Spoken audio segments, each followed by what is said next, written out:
Hi viewers, welcome to స్ఫూర్తి info Telugu channel. అయితే మీరు కనుక మా ఛానల్ ఫస్ట్ టైం చూస్తున్నట్లయితే సబ్స్క్రైబ్ చేసుకోండి. అలాగే దాని పక్కనే ఉన్న బెల్ ఐకాన్ ప్రెస్ చేయండి. ఈ విధంగా చేసినట్లయితే మేము ఏ వీడియో పెట్టినా వెంబడే మీకు నోటిఫికేషన్ వస్తుంది. ఇక ఈరోజు మన అంశం వచ్చేసి పాలిసెట్ ఎంట్రన్స్ ప్రీవియస్ క్వశ్చన్ పేపర్లోని మ్యాథ్స్ విభాగంలోని 31 నుంచి 60 ప్రశ్నల యొక్క విశ్లేషణ ఉంటుంది. మొదట 31వ ప్రశ్న, ఒక నాణ్యమును ఒకసారి ఎగురవేసినప్పుడు బొమ్మ పడే సంభావ్యత అంటే ప్రాబబిలిటీ. ఇక్కడ నాణ్యంకి పడే అవకాశాలు 2 ప్రాబబిలిటీస్ ఉంటాయి. మొత్తం ప్రాబబిలిటీస్ 2. కాబట్టి సంభావ్యత ఏమవుతుంది? 1/2 అవుతుంది. అంటే ఆప్షన్ 2. 32, రహీం ఒక పేకకట్టలోని అన్ని హృదయాకారపు గుర్తుగల కార్డులను తొలగించాడు. ఇప్పుడు ఒక డైమండ్ ముక్కను ఎన్నుకునే సంభావ్యత. అయితే పేక ముక్కలు ఎన్ని ఉంటాయి? మొత్తము 4 రకాలుగా 13, 13, 13 ఈ విధంగా మొత్తం 52 పేక ముక్కలు ఉంటాయి. అయితే వీటిలో హృదయాకారపువి తొలగించిండు అంటే ఒక 13 తీసివేయచ్చు. అప్పుడు ఏమవుతుంది? 39 పేక ముక్కలు ఉంటాయి. దీంట్లో డైమండ్ ఎన్నుకునే సంభావ్యత అంటే డైమండ్ ముక్కను ఎన్నుకునేటువంటి ప్రాబబిలిటీ ఏమవుతుంది? డైమండ్ 13 కాబట్టి 13/39 అవుతుంది. అంటే 1/3. 13 1 జా 13 3 జా అట్లా. అంటే ఆప్షన్ 3 రైట్ ఆన్సర్. 33, అసాధ్య ఘటన యొక్క సంభావ్యత. ఇక్కడ అసాధ్య ఘటన అడిగింది కాబట్టి 0 అవుతుంది. అదే సాధ్య ఘటన అయితే 1 అవుతుంది. ఇక్కడ గుర్తుంచుకోవాలి, సాధ్య ఘటన అనిస్తే 1 రాయాలి, అసాధ్య ఘటన ఇస్తే 0. అసాధ్య ఘటన కాబట్టి 0 రైట్ ఆన్సర్. అంటే ఆప్షన్ 1. 34th ప్రాబ్లం, 12, 15, 13, 20, 25ల సగటు. ఇక్కడ ఏమవుతుంది? సగటు అంటే రాశుల మొత్తం బై రాశుల సంఖ్య.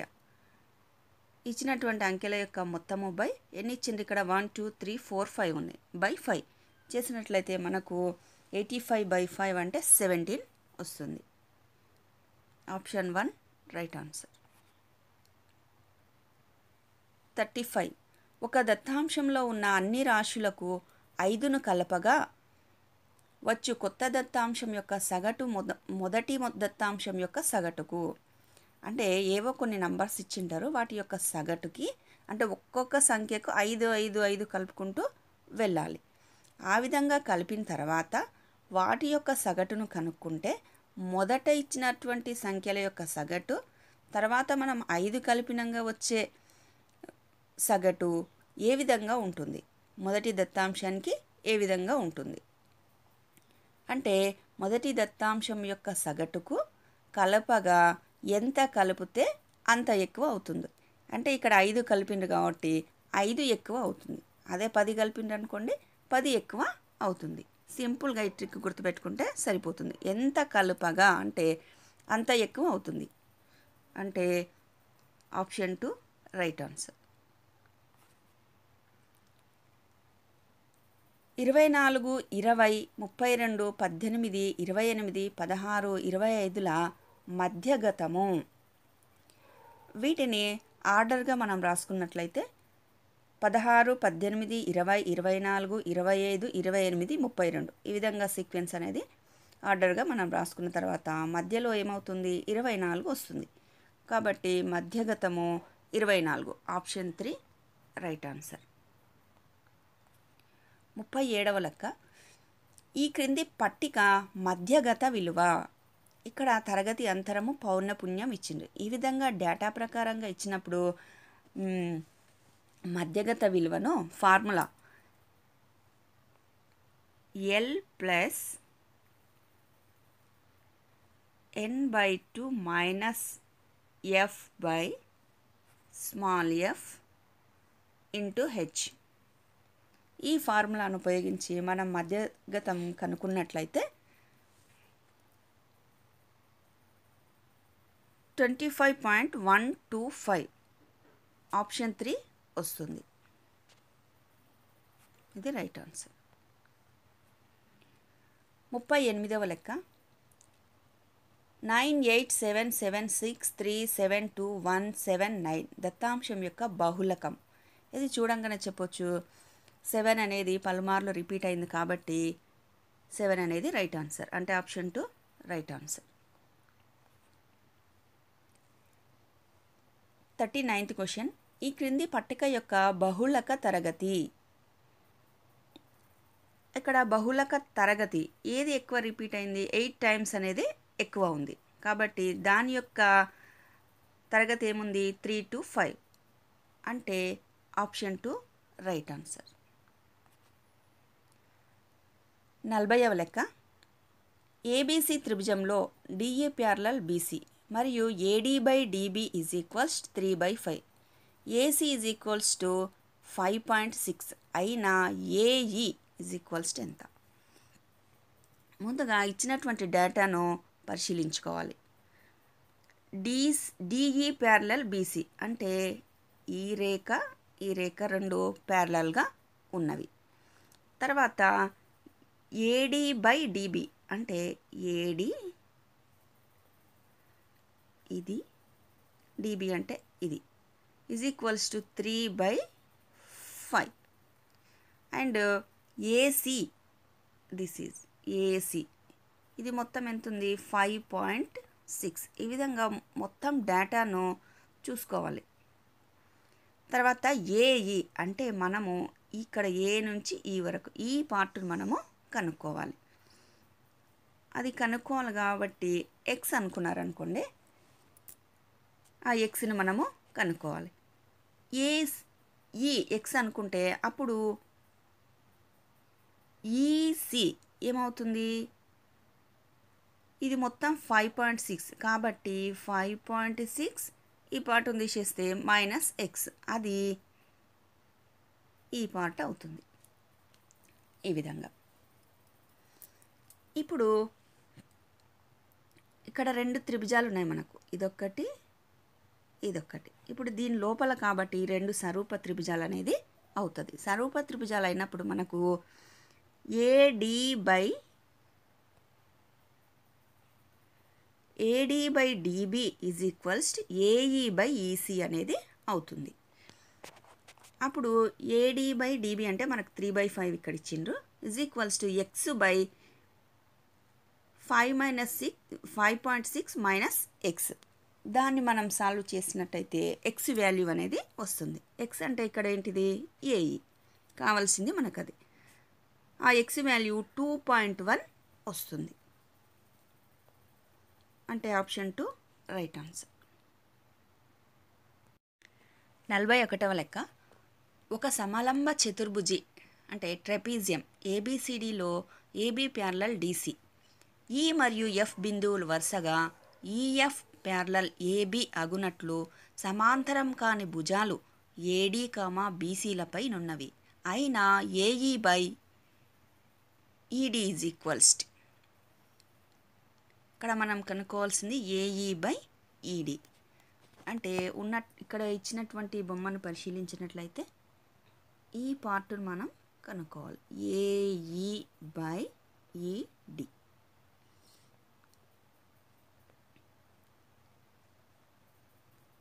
ఇక్కడ ఏడిసి అనేది ఒక త్రిభుజము. అలాగే దాని లోపల ఏఈజి అంటే ఏఈజి ఇది ఏడిసి లోపల ఉన్నటువంటి ఇన్నర్ త్రిభుజం ఏఈజి అనేది. అంటే త్రిభుజం ఏడిసి త్రిభుజం ఏఈజీలు రెండు సరూప త్రిభుజాలు అవుతాయి. కాబట్టి AE by ED is equals AG by GC అవుతుంది. అది ఒక ఈక్వేషన్ అని అనుకోండి. అలాగే ఇక్కడ ఇంకొక త్రిభుజం పరిశీలించండి, ఏబిసి ఇదొక త్రిభుజము. దాని లోపల ఇన్నర్ త్రిభుజం జిఎఫ్సి ఇదొక త్రిభుజం. ఇప్పుడు త్రిభుజం ఏబిసి, త్రిభుజం జీసీఎఫ్లు కూడా సరూప త్రిభుజాలు అవుతాయి. ఈ రెండు త్రిభుజాలను ఉపయోగించుకుంటే AG by GC is equals BF by FC అవుతుంది. ఇది రెండో ఈక్వేషన్ అనుకోండి. ఇప్పుడు 1, 2 ఈక్వేషన్లు గమనించినట్లయితే AE by ED is equals BF by FC అవుతుంది. AE by ED is equals BF by FC అవుతుంది. అంటే ఆప్షన్ 3 రైట్ ఆన్సర్. 42వ లెక్క. త్రిభుజం ఏబిసి, త్రిభుజం డిఈఎఫ్ సరూప త్రిభుజాలు మరియు వాటి వైశాల్యాలు వరుసగా 64 చదరపు సెంటీమీటర్లు మరియు 121 చదరపు సెంటీమీటర్లు. ఇంకా ఈఎఫ్ ఈజ్ ఈక్వల్స్ టు 15.4 సెంటీమీటర్లు అయిన BC is equals.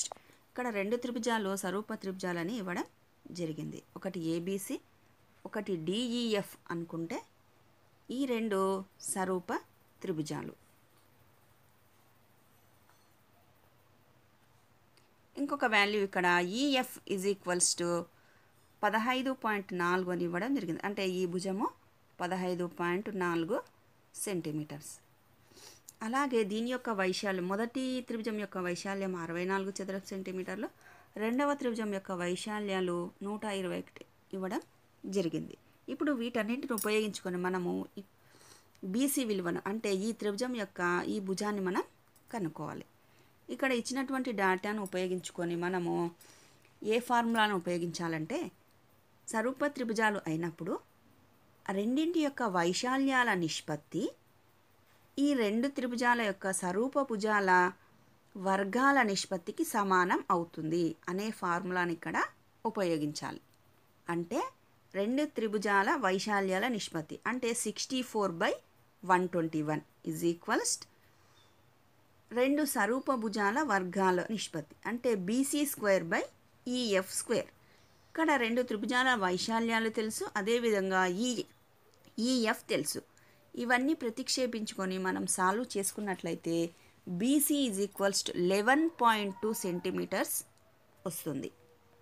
Option 4 right answer.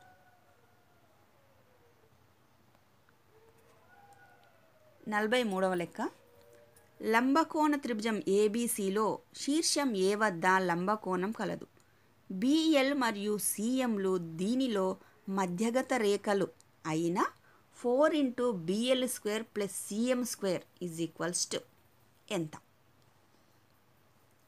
First మనము డేటాను మొత్తం అనాలిసిస్ చేసుకోవాలి. ఏబిసి అనే త్రిభుజం, ఇక్కడ రైట్ యాంగిల్ అనేది ఏ వద్ద ఉంది కాబట్టి ఇక్కడ మనము ఏ శీర్షాన్ని తీసుకోవాలి. ఇంకా బిసి, అదేవిధంగా బిఎల్సిఎం అనేవి మధ్యగత రేఖలు. బి నుంచి ఎదుటి భుజానికి మధ్యగత అంటే ఏసి మిడ్ పాయింట్ మధ్యలో మధ్య బిందువుని తీసుకొని ఇక్కడ కలపాలి. ఇది బిఎల్. అదేవిధంగా సిఎం, సి నుంచి మధ్యగత రేఖ ఎదుటి భుజంకి మధ్య పాయింట్ అంటే బిఏలో మధ్య పాయింట్ తీసుకొని ఈ విధంగా కలిపినట్టయితే సిఎం అనే మధ్యగత రేఖ వస్తుంది. అంటే ఇక్కడ ఏసీల మధ్య బిందువు ఎల్, అలాగే ఏబీల మధ్య బిందువు ఎం. దీన్ని ఉపయోగించుకుంటే మనకేమవుతుంది, AL is equals to LC. ఇది మధ్య పాయింట్ కాబట్టి AL is equals to LC. అదేమవుతుంది, హాఫ్ ఏసీ అంటే ఏసీలో హాఫ్ ఉంటుంది మధ్య బిందువు కాబట్టి. అదేవిధంగా BM is equals AM is equals half BA అవుతుంది. ఈ విధంగా మనం గుర్తుంచుకోవాలి. తర్వాత త్రిభుజం ఏబిఎల్లో చూడండి, ఇక్కడ ఏబిఎల్ ఈ విధంగా ఈ త్రిభుజం ఏబిఎల్లో ఇది రైట్ యాంగిల్ ట్రయాంగిల్ అంటే లంబకోణ త్రిభుజం. అప్పుడు ఏమవుతుంది, BL is equals AL + AB. కర్రము స్క్వేర్ ఈజ్ ఈక్వల్స్ భుజము స్క్వేర్ ప్లస్ భుజము స్క్వేర్. ఆ విధంగా చేసినట్లయితే మనకి ఇక్కడ ఏఎల్ తెలుసు, అంటే హాఫ్ ఏసీ. దానిలో ప్రతిక్షేపించినట్లయితే half AC square plus AB square. దాన్ని సింప్లిఫై చేస్తే BL square is equals to 1/4 AC square plus AB square అనేటువంటి ఒక ఈక్వేషన్, దానికి నెంబర్ 1 ఇచ్చుకోండి. తర్వాత త్రిభుజము ఏసీఎం, అంటే ఇక్కడ ఈ ఎం మధ్యగత సిఎం మధ్యగత రేఖ నుంచి ఏసీఎం ఇది ఒక త్రిభుజం ఏర్పడింది కదా ఇక్కడ. ఇది కూడా రైట్ యాంగిల్ ట్రయాంగిల్. దాంట్లో CM square is equals to, అంటే ఇది కర్ణము, is equals to AM square plus AC square. అప్పుడు CM square is equals to AM అంటే మనకు తెలుసు హాఫ్ ఇంటూ ఏబీ. అప్పుడు half AB whole square plus AC square. దాన్ని సింప్లిఫై చేస్తే CM square is equals to 1/4 AB square plus AC square వస్తుంది. దీన్ని second ఈక్వేషన్గా అనుకోండి. ఇప్పుడు 1 + 2 చేసినట్లయితే అంటే BL square plus CM square, 1/4 AC square plus AB square plus 1/4 AB square plus AC square. దీన్ని simplify చేస్తే 5 బీసీ స్క్వేర్ వస్తుంది. 5 బీసీ స్క్వేర్ అంటే ఆప్షన్ 2 రైట్ ఆన్సర్. కొంచెం నిదానంగా ఇచ్చినటువంటి డేటాను అనాలిసిస్ చేసుకుంటూ సింప్లిఫై చేస్తే ఈజీగా వస్తుంది. 44వ లెక్క. ఏబిడి ఒక త్రిభుజము. ఇది ఏ వద్ద లంబకోణం గల లంబకోణ త్రిభుజము మరియు ఏసీ పర్పెండిక్యులర్ టు బీడి అయిన ఏసీ స్క్వేర్. ఇక్కడ ఇచ్చినటువంటి డేటా ప్రకారము ఏబిడి అనేది ఒక త్రిభుజము. అలాగే ఏ వద్ద లంబకోణం కలదు, అంటే ఇక్కడ లంబకోణం అంటే ఈ శీర్షము ఏ, బి, డి, ఇట్లా ఏబిడి అనేటువంటి లంబకోణ త్రిభుజం. తర్వాత ఏసి అనేది బీడీకి లంబము, ఏసి ఈ విధంగా గీసినటువంటి అయితే ఇది బీడీకి ఏమవుతుంది, ఇది లంబం అవుతుంది. అంటే ఇక్కడ 90 డిగ్రీస్, ఇక్కడ 90 డిగ్రీస్ అనేది రైట్ యాంగిల్ అనేది ఉంటుంది. అప్పుడు ఏసీ స్క్వేర్ని మనం కనుక్కోవాలి. అంటే ఈ వాల్యూ ఏసీ స్క్వేర్ని కనుక్కోవాలి. ఇక్కడ ఏసీడి త్రిభుజము, ఏసీడి అనేటువంటి ఒక ఈ త్రిభుజంలో AD square is equals to AC square plus CD square, ఇది ఒక ఈక్వేషన్ అనుకోండి. అదేవిధంగా త్రిభుజం బీసీఏలో AB square is equals to AC square plus BC square, ఇది ఒక ఈక్వేషన్. అలాగే త్రిభుజం ఏబిడి అంటే ఇచ్చినటువంటి పెద్ద త్రిభుజంలో ఏబిడిలో BD square is equals to AD square plus AB square, ఇది మూడవ ఈక్వేషన్ అనుకోండి. ఇప్పుడు BD square is equals to AD square plus AB square. ఇంతకుముందు మనం త్రిభుజాల నుంచి ఏడీ స్క్వేర్ ఏబీ స్క్వేర్ రాసుకున్నాము. వాటిని ఇక్కడ మనం ప్రతిక్షేపించినట్లయితే BD square is equals to AC square plus CD square plus AC square plus BC square అవుతుంది. అప్పుడు దీన్ని సింప్లిఫై చేసుకుంటూ వెళ్తుంటే AC square is equals to BC into CD అనేది వస్తుంది. AC square is equals BC into CD అంటే దీన్ని simplify చేస్తుంటే అన్ని వాల్యూస్ కొట్టుడు వెళ్ళిపోయి AC square is equals BC into CD వస్తుంది. అంటే ఆప్షన్ 3 రైట్ ఆన్సర్.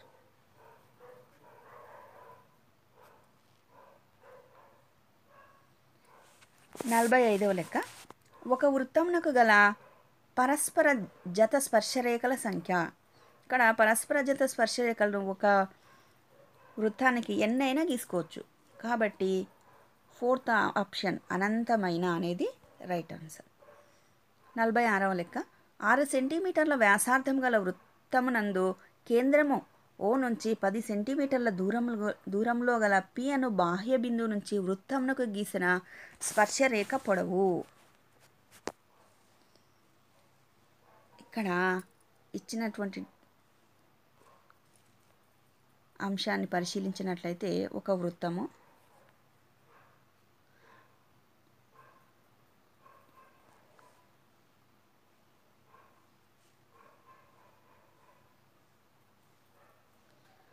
దీని వ్యాసార్థము O నుంచి 6 సెంటీమీటర్లు. తర్వాత ఎక్కడ ఒక చోట బాహ్య బిందువు P అనే ఒక బాహ్య బిందువు అనుకుంటే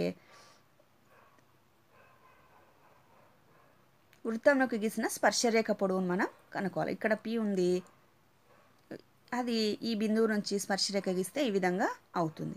ఇప్పుడు మనము ఈ దూరం ఎంత ఉంది అనేది కనుక్కోవాలి. అంటే ఇది x అనుకుందాం. ఇప్పుడు O నుంచి Pకు గల దూరం ఎంత? 10 సెంటీమీటర్లు. అంటే OP తెలుసు, ఈ x కనుక్కోవాలి. ఇప్పుడు ఈ స్పర్శ బిందువు నుంచి వృత్త కేంద్రానికి దూరం మనకు తెలుసు, అంటే వృత్త వ్యాసార్థం అవుతుంది, అది 6 ఉంటుంది. కాబట్టి ఇక్కడ ఒక ట్రయాంగిల్ అనేది ఏర్పడింది. అప్పుడు ఏమవుతుంది? ఈ కర్ణము 10 స్క్వేర్ = x² + 6 స్క్వేర్, అంటే x² = 64 వస్తుంది, x = 8 అవుతుంది. అంటే ఆప్షన్ 2 రైట్ ఆన్సర్. 47వ లెక్క. ఒక వృత్తం యొక్క బాహ్య బిందువు P నుండి గీసిన స్పర్శరేఖల పొడవులు వరుసగా PA, PBలు అయినా, ఈ విధంగా వృత్తం ఉందనుకోండి, వృత్త కేంద్రము, తర్వాత P అనేది ఏనో చోట బాహ్య బిందువు, దీని నుంచి గీసినటువంటి స్పర్శరేఖలు ఒకటిట్లా ఒకటిట్లా అనుకోండి. అప్పుడు PA, PBలు ఇది ఒకటి A, ఇది B అనుకుంటే ఈ రేఖ ఏ విధంగా ఉంటుంది? అవి రెండు ఈక్వల్గా ఉంటాయి. PA = PB అవుతుంది.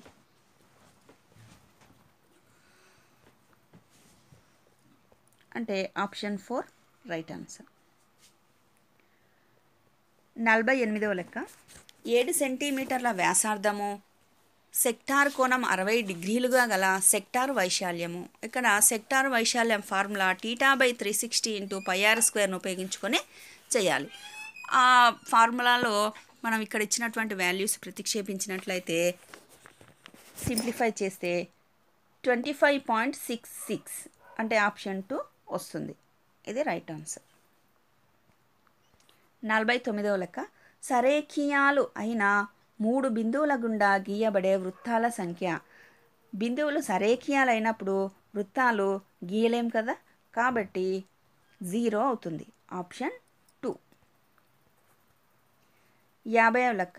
2⁷ × 3⁴ × 7 మరియు 2⁵ × 3⁴ × 11 యొక్క కాసాగు అంటే LCM ఏమవుతుంది? ఇది డైరెక్ట్ మనం ఇది ఈ విధంగా ఇచ్చింది కాబట్టి ఈజీగా చెప్పేసి 2⁷ × 3⁴ × 7 × 11 అవుతుంది. అంటే ఆప్షన్ 3. 51వ లెక్క. 2 విభిన్న అకరణీయ సంఖ్యల మధ్య ఉండే అకరణీయ సంఖ్యల సంఖ్య. ఎన్నైనా ఉండొచ్చు, ఇవి అకరణీయ సంఖ్యలు ఎన్నైనా, రెండింటి మధ్యలో ఎన్నైనా ఉండొచ్చు, కాబట్టి అనంతము. Option 4 right answer. 52వ లెక్క. 1,63,800 యొక్క ప్రధానాంకాల ఘాతాల లబ్ధము. దీన్ని ప్రధానాంకాలుగా విడగొట్టినట్టయితే ఏమొస్తుందంటే 2⁵ × 5⁵ × 2 × 3⁵ × 7 × 13. ప్రధానాంకాలుగా విభజించడం అనేది ఏ మెథడ్లోనైనా మనం కనుక్కోవచ్చు.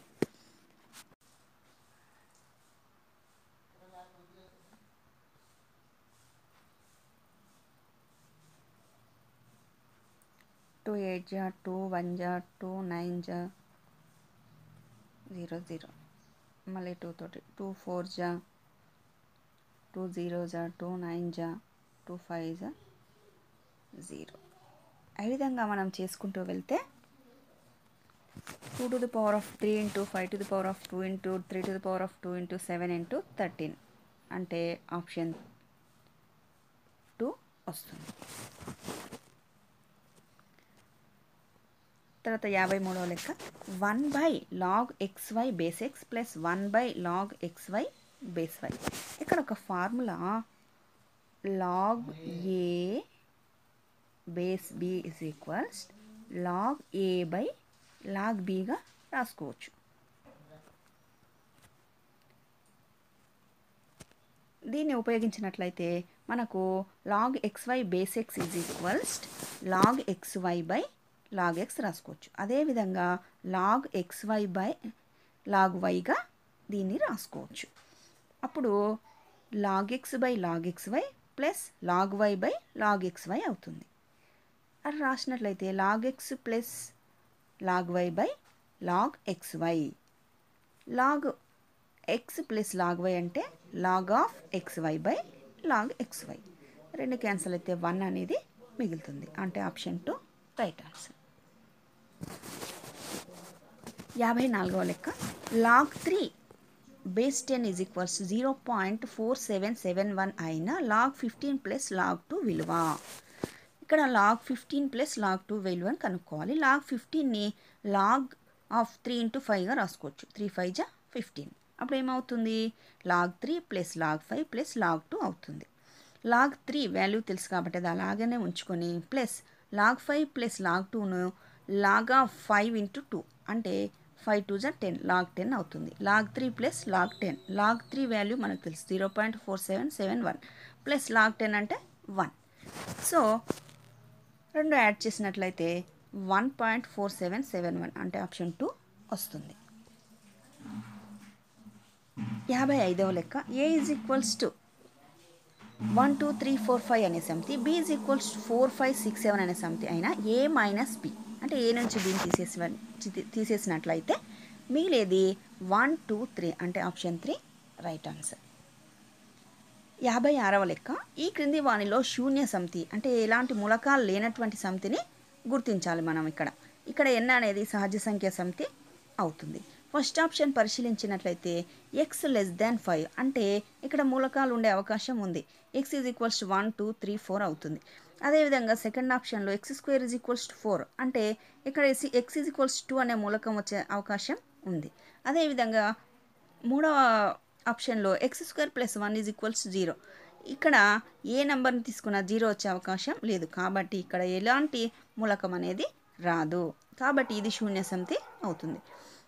ఫోర్త్ ఆప్షన్ తీసుకున్నట్లయితే x సరిప్రధాన సంఖ్య అంటే ఇక్కడ కూడా మూలకం అనేది వస్తుంది. కాబట్టి శూన్యం అంటే ఎలాంటి మూలకాలు లేనటువంటి సమితి ఏదవుతుంది ఆప్షన్ 3 అవుతుంది.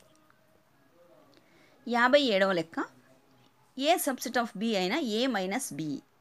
ఏ అనేది bకి ఉపసమితి అయినప్పుడు a మైనస్ b ఏమవుతుంది ఏమీ ఉండవు, అక్కడ మూలకాలు అనేవి ఉండవు. అంటే 5 అనేది ఆన్సర్ అవుతుంది.